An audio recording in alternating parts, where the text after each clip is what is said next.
Hello, everyone. Welcome back to the Don Pod. I'm Sam. I'm here with Nathan. Hello, Nathan. Hello, Sam. I was looking over there. You're not over there. You're there. How you going? I'm here, Sam. How are you? I'm good. How are you? Not football related. Not football related. Oh, not football related. I'm still getting over my cold, but football related. I'm interested to hear, as we were just saying earlier, I'm interested to hear people's feedback about that game. Yes. So if you are here in the Facebook Live, get in the comments early and we'll read some out during. A bit of a change up. Keep it more interesting and get you involved. So we want to hear what you think. Let us know if you think. I want to say use. I don't like that word. Yeah, use. that's not a word. Yeah, no, I felt like it slipped out. I want to take it back. I want to hear what you think. There we go. Want to know what you all wait. Move on. Right. Let's get into it. Terrible game of football. Essendon 10-9-69 defeated by McVeigh and Hurd's GWS 14-96. Just an absolute shit show. Parish 28, Durham 23, and Hind 18. That was our leading disposal getters. Disgusting. For the, to quote Kelly Underwood, team in orange, Whitfield 29 and Callan Ward 25. In front of the sticks, Guelphy, unfortunately for him, one of his best games with 4. Poiter with 2 takes him to 49 for the season. Perkins, Hobbs, Langford, and Jimmy Stewart with 1. Interesting to note there, Stringer kicked 0-3. Just written that down.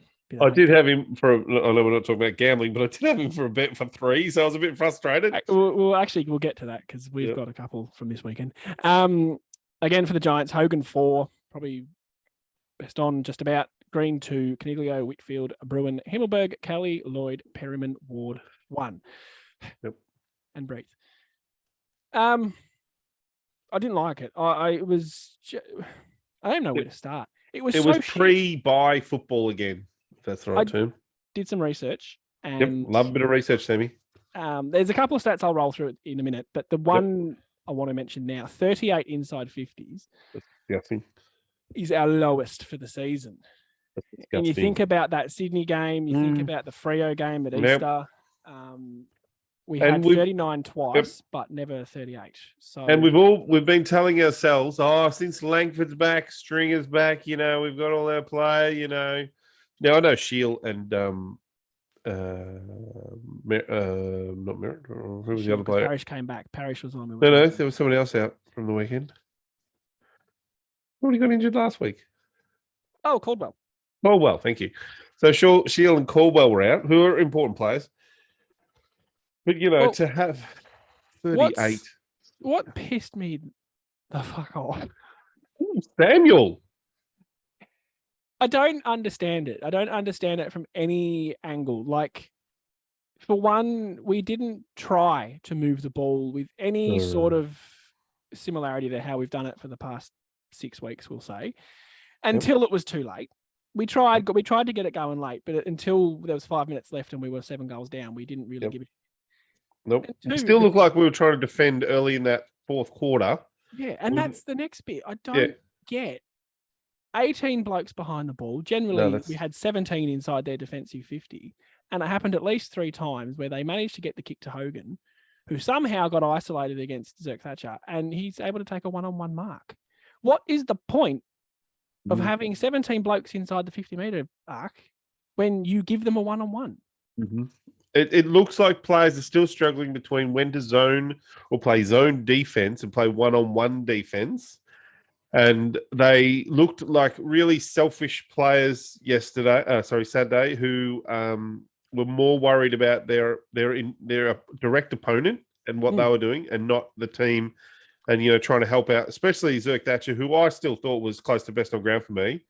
He was very good. He just got left out to dry. Yeah, but he's still, for the first 2.5 quarters, I thought he was holding us together a lot of the times. Yep. One of the highlights for me of the season, him. Some other stats I'll reel off, and love a stat. You do love a stat. Minus 71 kicks. That's a lot which of is for them. Yeah. Yep. But we were plus 25 handballs. So which is a bad sign for us. Overpossess. possessed. Probably a lot of those were like sideways and backwards handballs. Whereas when we've been playing good football, we're kicking it like we. What they did, I thought, is that they shut down Redmond, which shut down most of our drive, and then they blocked up the wings where we like to just do our short little kicks along. And then all we kept doing was all our forwards kept coming over to the, past the 50-meter mark and trying to get involved. Like guys like Snelling and that, who were just pointless being in there because they're useless. And then when we did get the ball, we had no one to kick it to. Mm. It's so different. That's what I struggle. It's so different from what we've seen over the last, even the Collingwood game. We should have won that game against Collingwood. Now they're second on the ladder and 11 in a row. Yeah, that's right. Well, let's not what the hell? You know what? I think. Sorry, you go. Well, I was going to finish off my stats. Yep. Sorry. Minus 55 uncontested marks. That's horrible. That is massive. Yep. And the one that hurts my soul the most, 16-1 tackles inside forward 50. We had one tackle inside forward 50. They've had 16. That's been a major issue though all year. I think is that our small forwards, and when I think of them, it's been mostly Snelling, Guelphy, Perkins. Who else? We'll just say it's a small forward. I mean, the problem with someone like Stringer is that although he does tackle, he's not a pressure. Like he's not like a tip. He's not a Tip and Woody who people were scared to have the ball near him because you're like, oh, he's going to catch me. Because of his just that explosive pace. And when you're playing Jones, Stewart, Wright, they're not bringing any tackles to the game in that inside 50. No, but that's okay. That's okay, but then there's more pressure on the small, like the Hobbs who goes down there. And as I said, Snelling and that. They're just not. We've got a disgusting supply of small forwards at the moment. I think Guelphy's probably had his best year, and has probably become, sadly, our best small forward. And he's not the option. So no, I don't think. I personally don't think he's good enough to be in a 22 if we're going to win a flag. Oh, controversial. We'll get to next week, but Menzies needs to be thought about. We need to find develop. We need to either develop our players more or find other options. His ball use last week was enough for me to say, yeah, give him a game. Well, he would bring more than 30, so that's better than Snelling. At the moment, I like Snell, but mate, you can't just. You can't go on the fact that he came third best in the best and fairest last year. This year, he's kicked 0 goals from 7 games. I know he's tackling. That's great. We only had 3 Saturday. What do you say? He had 13 disposals and he gained 90 metres. Yeah, 90 metres gained is disgusting. And seriously, tackling's a bare minimum. Unless you want to talk about tackling, Rory Laird racked up 20 about 3 weeks ago. That's tackling. Not always averaging 6 in a game. Hey. Seriously. 7, all right. When you get to 7, that's a high number. 7 is still fine, but we're not talking you're the greatest player in the AFL or anything. You're still a long way behind what the average probably is, or what the really good players are doing. Now, I do want to talk about some individuals because we don't want to harp on about negatives, but there are just some things we need to talk about. I'm going to start with one of the least or the lesser of the bads. Mm-hmm. I like it. I don't know if that was English. You said use those. It was English. It's just poor. I don't speak the words good. Stringer. Yep. Now, I don't know if it was you or possibly another Essendon supporter at work or some random on the street. For me, chuck him in the middle to start the game, to start a quarter. Yep. No worries. Other than that, keep him in the forward line, please. Or if we're 5 goals down with 10 minutes left, that sort of... Yeah. I agree. I guess he's in the midfield, and so is Langford in there too. I didn't look at their numbers for CBAs, but I can see why they're in there because we're missing guys like Snelling. Shield and Shield. Yeah, the S's. Shield and Caldwell. Parrish was, he wasn't as good, but you can see he's very important. I take these games are really important to look at because I think you shouldn't look at the North Melbourne game because you don't learn anything about the players there. You learn that, anyone front running can, like Stringer, for example, can kick a lot of goals against crappy teams. But Well, here's a team that's Stringer also pretty crappy. But what they did was they were coached better. They were like, absolutely coached. so they were like, hang on, we're going to shut down their ball use and how they carried it out in the last 4 or 5 weeks against team out of the half-back line. We're going to stop that and see what they do. Just back on Stringer, sorry. Yep. There's that aspect of it that I'm happy for him to roll through occasionally because he's a big body. He can do the miraculous stuff, although it's less often now.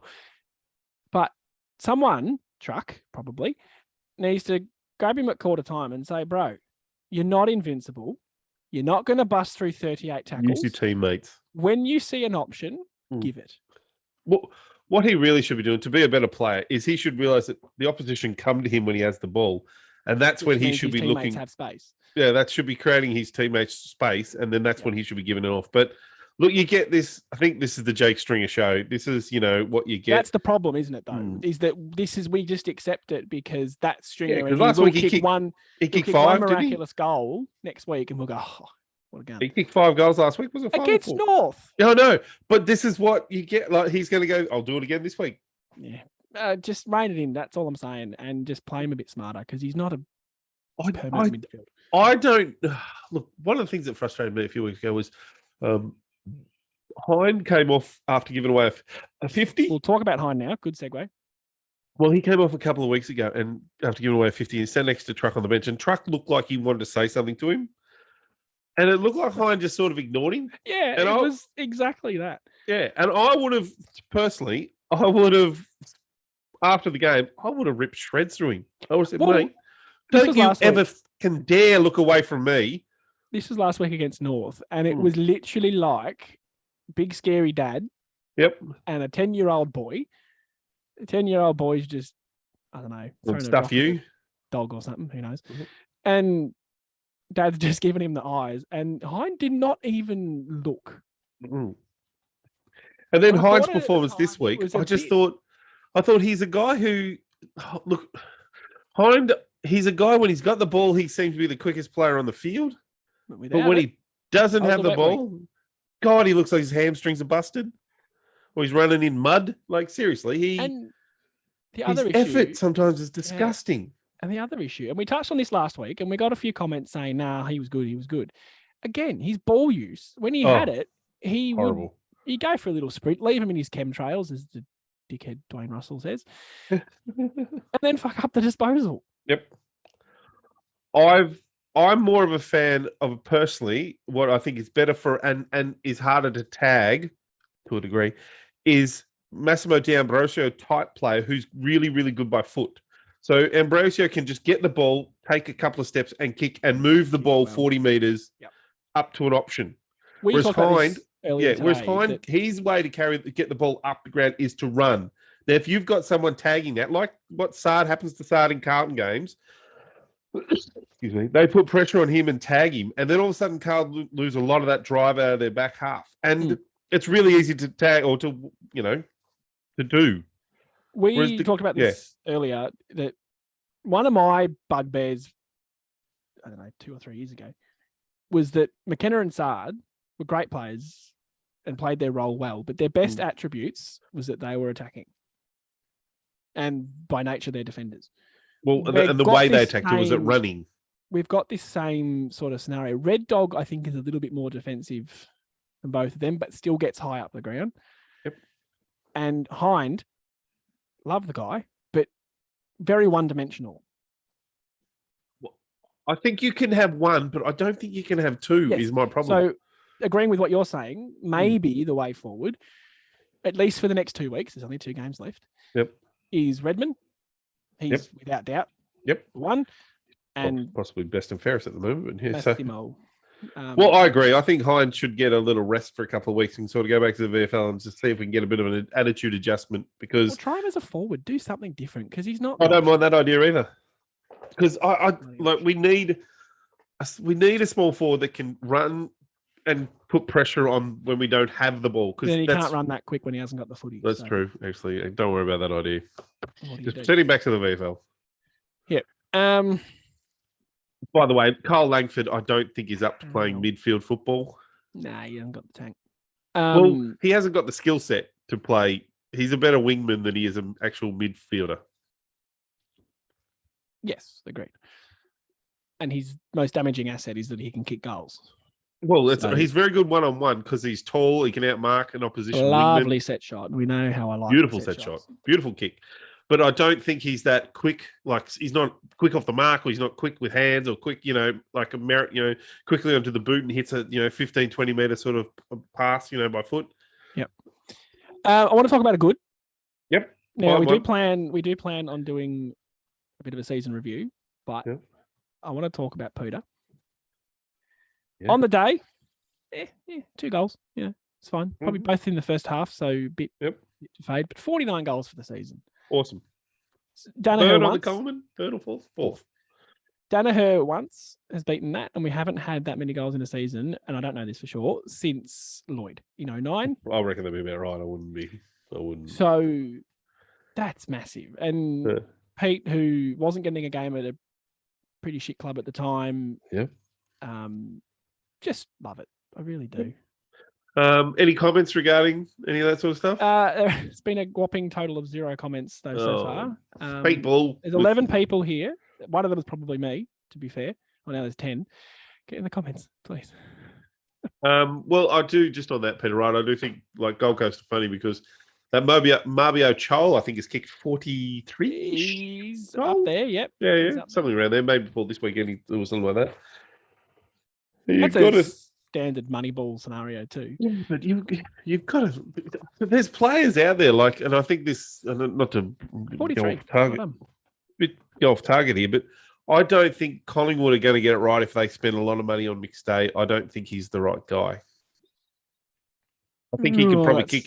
He could probably kick a few goals, but I reckon if they really moneyballed it, they could find other options. There'll be someone there, yeah. For me, there's a guy up at Sydney who's I can't think of his name. He plays in their ruck sometimes. Plays ruck forward. Armitage? No, something. Oh, I can't think of his name. He's story. Yeah, I should probably. You're the opposition. I should have probably researched this a bit better. But he's someone. I watched him play like his third game because he was in my fantasy team.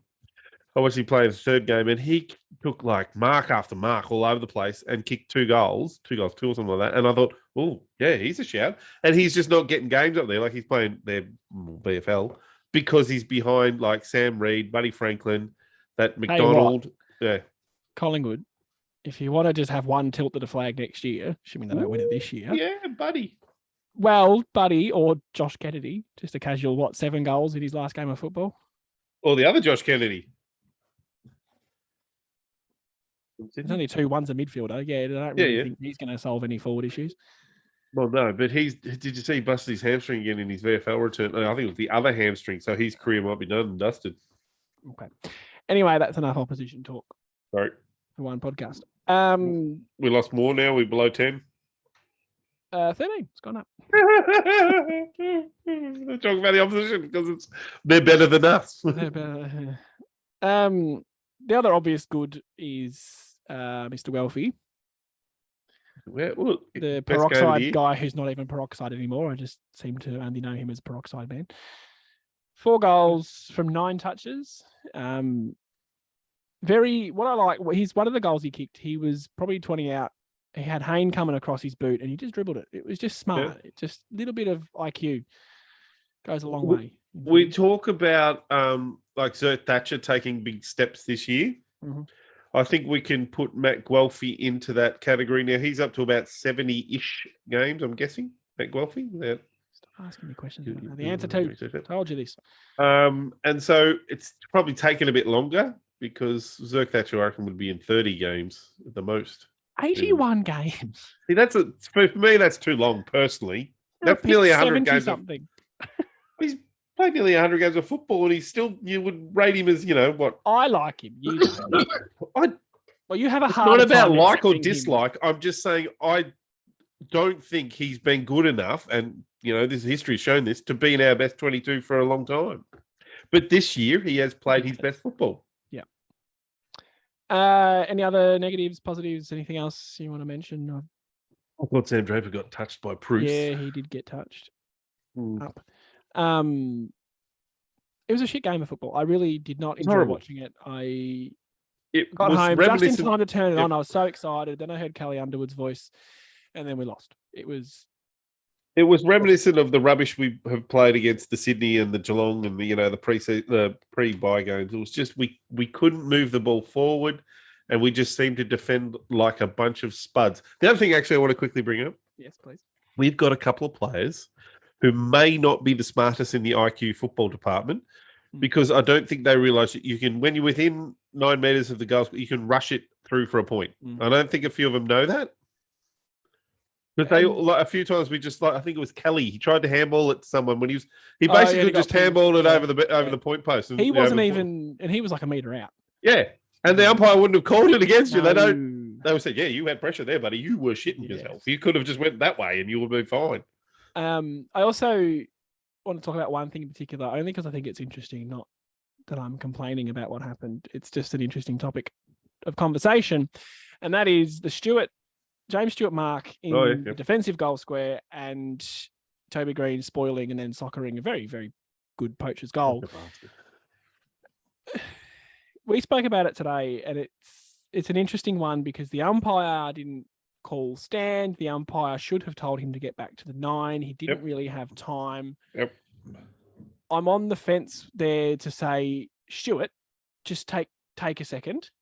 Don't give him the opportunity to do that. And if you had have maybe taken a second, you probably would have got 50. 2, that's a real grey area.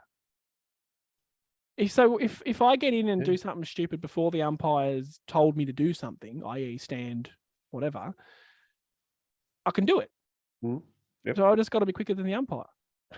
Well, I don't think that is right. I think the umpire got it wrong, personally. But my other concern was that Stewart, if you looked at what he was handballing it to, which was an Essendon player about 4 meters away from him, he was still under. Again, is that your best option? I mean, by all means. You would have handballed it to the Essendon player. The Essendon player would have been freaking hammered by the GWS straight away, and he would have probably been caught holding the ball. But you should have been thinking, I'm going to go back. I'm going to go, look for a kick Take here. 10 seconds, and worst case scenario, you've got the 9 meters. You can get it 60 meters away from your goal, get a stoppage. That's the minimum. I agree, but it's an interesting grey area in the rules, and why I would really love James Stewart in the square. I think we've seen some moments there. We've seen some special moments. AFL, if you're listening, just have an umpire. Talk about it. Because that's the kind of one I would love an explanation. Just the umpire should have done this. No worries. We lost the game. We were never going to win the game. Well, it didn't affect the game. Fine. Just explain it so we understand. That's all I need. Votes, please, and then we might talk a bit about next week. This was so hard, Sam. Now, seriously, this was hard. We did do it separately. But we have chosen the same. Guelphy 3 is an obvious one. Oh, and you do too. We'll be cute. We'll share it. Okay. Cirque Thatcher, look, just because his defensive efforts against Hogan, even though Hogan kicked 4, and I'd like to point out too that Cirque Thatcher's opponent from last week kicked 6 or 7 on the week. Yeah. So he's having a good run. Zulaki. Yep. I was the same. He got touched up a bit in the second half, but that was a lot to do with his teammates not giving him. I felt the same. He was the real one-on-ones. Like there was no cover coming in for him at all. And one vote, which I had to look at stats and go, who the fucking hell do I give this to? It's Parrish. 28 touches. I think he had 8 score involvements and 7 clearances and 6 tackles. I reeled off before. That's good enough for one vote. First game back, he didn't look brilliant, but fucking none of them did. So, and we'll probably the other one there was, I think we both may have mentioned, was Sam Durham, who we thought was okay, but he really fumbles and he's got the right attitude. He's trainable, he's teachable, but he's just a bit scratchy still. He needs to really work on his skills. Scratchy. His skills below his feet. For a guy that's not big, like he is below his knees, is disgusting. Yeah. But he will often drop a ball and walk, go over the top of it and have to go back for it. But he's one of the guys. If you've got the effort and endeavour, you're trainable. 100%. So you persist with him. What you're trying to do is you want to see him develop. By the time he hits 50 to 70 games, that he's a really, really good player. Now, I thought that was more. I thought that was more. Well, this is the thing about Guelphy is that he's in 80 games, and we're just starting to see the goodness. So I don't know if we can wait that long on all of them. Not on all of them, but no. Yeah, that's a bigger argument or bigger conversation. Now, I want to talk about next week, and this is a bit sooner than what we normally would, but we've kind of reeled through Well, the show. we And can only be negative for so long, can't we? we've done it all year. So we being me and you, are kind of on the same track now for next week, that we need to see something maybe a little bit different. I'd be a big fan of Menzies coming back in just to see how he goes as a small pressure forward who, again, from limited exposure, seemed to have a really good kick and a good decision-making mind. Yep. We did beat the Giants in the VFL, the one that matters, by 5 goals. Waterman kicked 4, Baldwin kicked 2, so I wouldn't be opposed to giving Baldwin the run and just... Waterman's he's not a bad forward, like in the he's such a beautiful kick. That's that's about it for the standouts. It was a low possession game again. Yep. So I would like to see Hind out and Massimo in. Yep. I want to see. I can't deal with Hind's attitude the last couple of weeks. It's just pissing me off. Yep. And to me, that's a really important part of the team is the attitude. Like, I don't care if you get flogged, but you've got to try. Like Sam Durham, like his attitude is fine. He's cracking in, having a go. Nick Hind just looked like he couldn't give a toss bag. Whereas, and this is kind of contradicting myself a little bit, but Snelling, his attitude's fine, but his skill set is just seriously 90 meters gain. There's a balance. Yeah, and his kicking is atrocious. Like, he's handing the ball over to the opposition by foot nearly every time. A bit like Hind. That's one of the things I can't deal with. And look, I know last year he was very good. I wouldn't doubt that. But his 7 games, whatever he's come back from, for 0 goals is just not good enough. I'm sorry. We have to be a little bit ruthless to be better. And I would rather see as you mentioned, Mackenzie or anyone really. Menzies, sorry. Do have to apologize. I thought it was a bit weird. We haven't had any comments, like 0. That's never happened. What have you done, Sam? Nothing. I thought I'll check my phone and just see if it's just messed up on my computer. And yeah, sure enough, it has. So apologies to everyone I ignored. It just technology, didn't come up. Really. These young kids of today. It didn't come up on my screen, so I do apologize. There's one we can talk about here now, if you'd like. Go. Before we move on, we've already kind of moved on to Port, whatever. Douglas David, reckon James Stewart should be trade material. Yeah. Well, I don't think we can have a little bit of value because he's big, just a little bit. Because I think there would take here's Collingwood. That's a money ball shot. He'd be a free agent. Worst. He'd fit in at Collingwood. He's a bit of a filthy character. An ordinary haircut. He doesn't realise he's bald on top. I don't think anyone's told him he's bald at the back, and he's going for that little mullety short haircut thing. Anyway, I'm getting personal, and that's James, rude. if you're listening. Look, see, now I don't have a problem with that. Because do we how is he to our future? Like, he could play all next year, and that'd be fine. I wouldn't have a problem with it.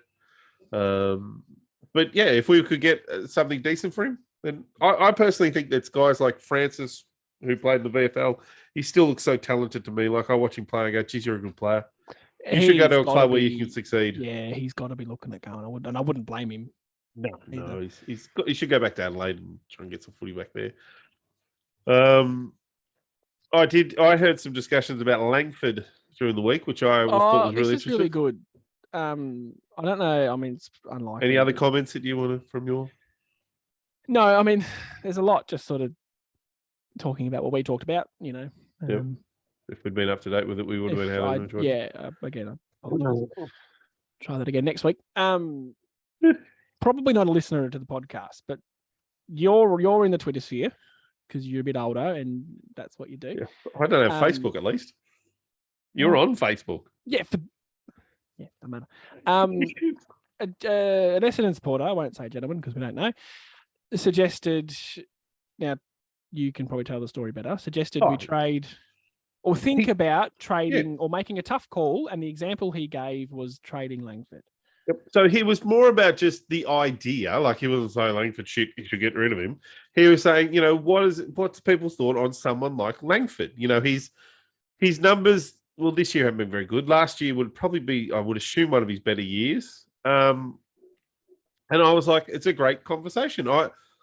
I'm not saying you do it or you don't. I'm just saying it's a great conversation to have. And this is why I'm not on Twitter, is because they got absolutely He got torn to hammered, this poor shreds. bloke, and I was like, oh, poor bastard. Because I was like, I get his idea. He's just saying, well, should we talk about it? And everyone go, oh, you don't watch football, you've got no idea. He's a great player, great bloke. I'm like, it's not about that. It's just like, how do we progress as a team? There's a little inherent issue there too. He's a great player. No, he's not. No, we see potential in him, and he has good moments, but he's not a great player. The issue I have with him is that he's never played more than 18 games in a season. He's a bit. It's only once. Surely. Yeah, no, he hasn't ever played more than 18. Ow. He's pretty injury prone. He's a half decent wing. Well, he's a good wingman, but how does our team look with? Well, for example, Heppel's been playing on the wing. Durham's playing on the wing. Martin's playing on a wing, and they've sort of squeezed Langford into that midfield or forward role because they're like, well, we haven't got Shield or Caldwell, so he's kind of been forced into that at the minute. Yeah, but if the full team was there, who do you pick out of, say, if they have put Heppel on a wing? Well, I don't think Heppel should be on. I don't think Heppel should be in the 22 next year, but that's another conversation. But is it Durham and Martin, and is Langford in front of them? One of them.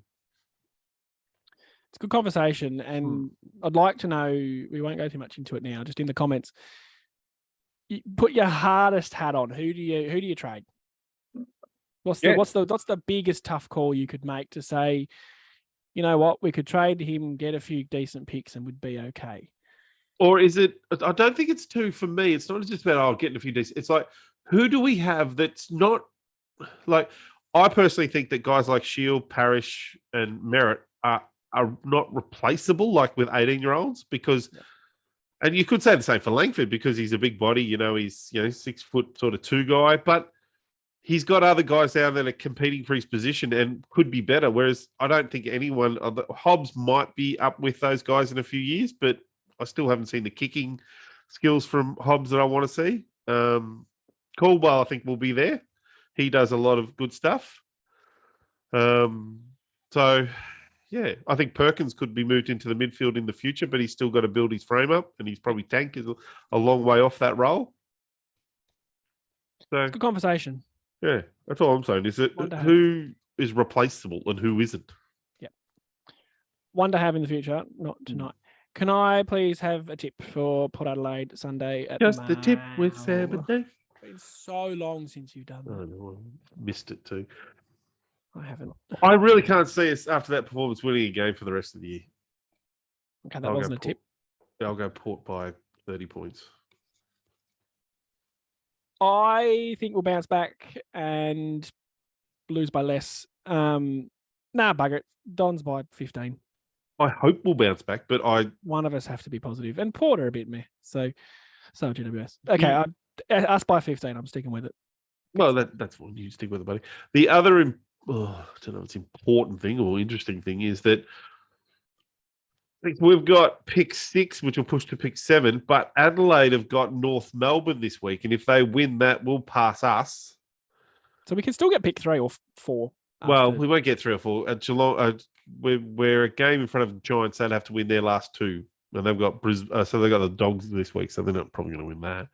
But we could still get pick 5. With the one go like the first pick, so 1, 2, 3, 4. So which would be pick 4? Because Will Ashcroft is already nominated for to go to. So that's taken pick 1 off. So pick 1 will go there. So that North Melbourne will technically have pick 2, unless North Melbourne do what they did last year and pick them and don't bid on them because they're idiots. Someone's got to bid on them, otherwise someone's going to get them cheaper. You don't just let it go to the pick 30 and they go, oh, there you go, you got him in the end. Yeah, no, you make them pay what the player's worth. And Ashworth, what's his name? Yeah, Ashcroft. Ashcroft, thank you. Yeah. Is pick 1. He's going to be, I reckon, another Nick Dacos. No doubt. So, yeah, I can pay. All right, I might wrap up if you're happy. Well, I'm not happy, but... you know what I mean. With our talk, yes. With our team, that's so. Yeah. Winning never gets old. Let's get back to it, please. I still like winning games of footy. Just, please. It's such a sad little... Please win. That's all I need. Please, come on. Win a game of footy, for fuck's sake. I don't want us to win anymore, Sam. I want the draft. We're not going to go out that much. We're not going to go out that much from winning one game of footy. I just want us to not play the style of football we played on Yes, the play weekend. good. Actually, that's a good point. Play Yeah, good football and lose. It's not about the Cut that on the results. chin. It's not about the results. It's I'm about totally the fine style with of that Collingwood yeah. game, and we still fucking lost. Yeah, I'm totally fine with how we've played the last month, except for this game. That was disgusting. Yeah. All right. Yeah. Thank you for listening wherever you are. We really do appreciate you. Sorry about the comments. Then we'll get it right one week. Just I'm sure. technology, When you're in your late 20s, things get a bit away from you, don't they, Sam? At your age. I miss being in my mid-20s. All right. Go Dons. Go, Bobbers.